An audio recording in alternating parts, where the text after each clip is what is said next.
Shalom. So just what is a Noahide anyway? Actually, a Noahide officially is any human being who is a descendant of Noah, as opposed to Israel, who are descendants of Abraham, the first Jew.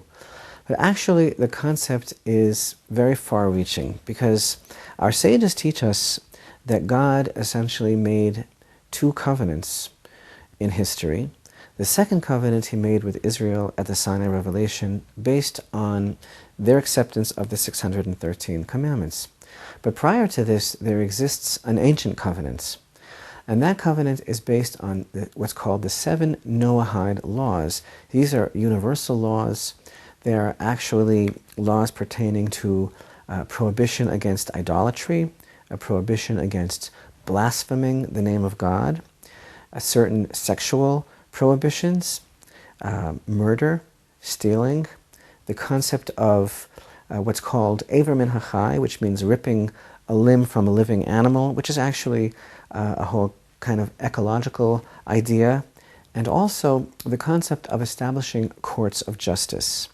Now, these commandments are actually quite complex. They're a lot more than they appear to be. They are really alluded to in the Torah, and this is one of the things that makes the concept of the Noahide covenant so interesting. The verses from which our sages deduce these commandments as being binding upon all humanity, we're going to study about this as we continue. This is something which is actually part of the oral tradition, this revelation.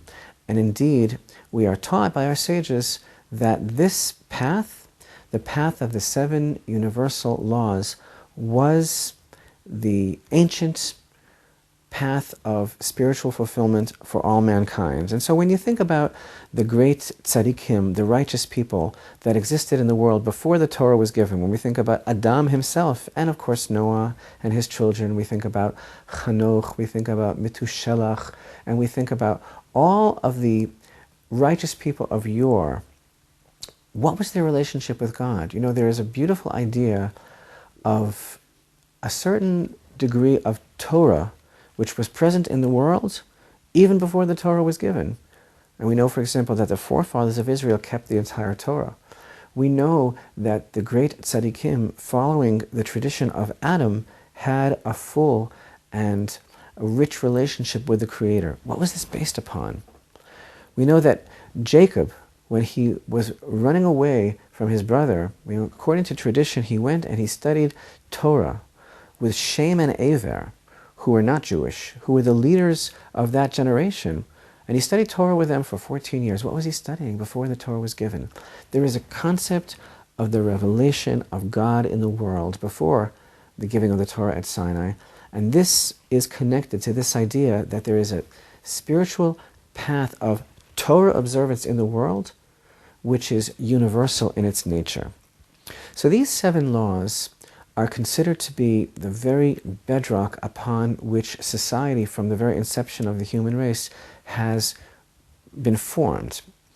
And throughout history, there were actually instances throughout the world of individuals and indeed entire communities that based their relationship with the Creator on these 7 universal laws.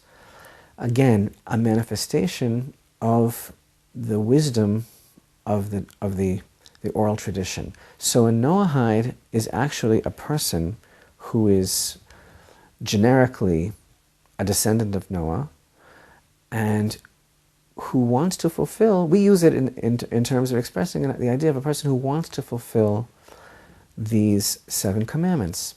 There is actually an idea that our sages of blessed memory expound upon, and some of the commentaries, as we'll be learning, and Maimonides and others discuss the idea of a conscious acceptance of a person who literally takes upon himself the obligation, even with a declaration, of wanting to do these commandments because he realizes that they were actually commanded by the God of Israel through the tradition of Moses. And what we're going to be learning about is the idea that these 7 laws are really amazingly broad. They contain all sorts of different circumstances, different applications. They are much more far-reaching than they sound at first. We talk about blasphemy, we talk about idolatry. These things sound to be, very pious and very specific about maybe certain circumstances. And murder, this isn't something that hopefully will come up in many people's lives, and certainly not ripping a limb from a live animal. Well, actually what we're going to discover is that these things have many applications in contemporary life, so that when a Noahide, a Gentile, wishes to live a righteous life as expressed through the Torah, one needs to be informed as to exactly how these rules have application in everyday circumstances. And another thing that we're going to be discussing is really the idea that what all of this is leading us to is the concept that the Torah is a universal plan for the spiritual fulfillment of all humanity, but that within it there are different paths. There is Israel's covenant, and then there is a covenant for all humanity, which is based on these 7 laws. But the main idea that the Torah really wishes to stress is that every single human being is able to find clearly a path towards spiritual fulfillment, towards a relationship with the true Creator, towards a realization of the vitality and the vibrance and the positivity and the joy of everyday life through the wisdom of the Torah, and the need for every person not only to just have faith in the heart, but to accept upon himself willingly a covenant that is based on action. Because the real test of a person in this world is how we act.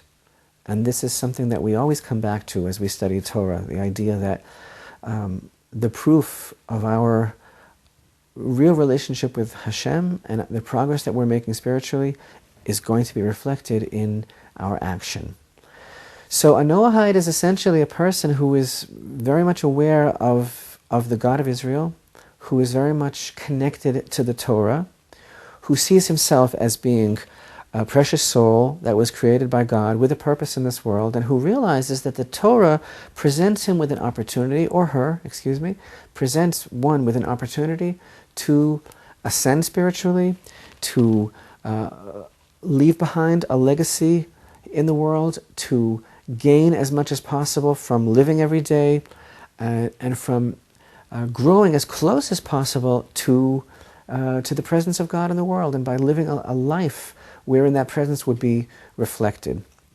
And as we're going to see as we get into further detail, even though these laws again are very basic and they're very specific, there is also a concept of the centrality and the universality of the Torah itself in every way that really resonates to all of humanity. And throughout the generations, there were again many instances throughout civilizations, that is recorded by many ancient chroniclers, of Noahide communities, of Noahide life, and much of it throughout the generations was more minimalistic. It was about keeping these laws. Today, there is a tremendous spiritual desire felt by many in the world, to which we are responding, a desire to be as connected as possible to the Torah, a desire by Gentiles to know, where in the Torah do I stand? How much of the Torah is really applicable to me? And as a Noahide, am I to keep a very narrow walk based on these 7 laws? Or is there a message for me in some of the other Torah observances as well? So this is something that we're going to be talking about in detail. And as we continue, we'll begin to understand that the lifestyle, the challenge, the opportunity for potential growth, which is presented to every human being, Gentiles as well as Jews, throughout the Torah, and specifically this covenant of the Noahide laws, is really a program for total spiritual growth and connectivity and sensitivity to the nuances of the potential for for joy and prosperity and spiritual fulfillment in every day. And so what it really all boils down to is, when we approach the Torah with the faith and the knowledge that it is the blueprint of creation, that it is the plan that Hashem has in the world for the uplifting of humanity and the sanctification of life, and indeed the celebration of life that He gives us, that we understand that, and it should be no surprise, that this is all-inclusive, and that Jews and Gentiles find their place there. As we explore the definition of the Noahide covenant, we'll begin to understand the Torah clearly has a very universal message for all people.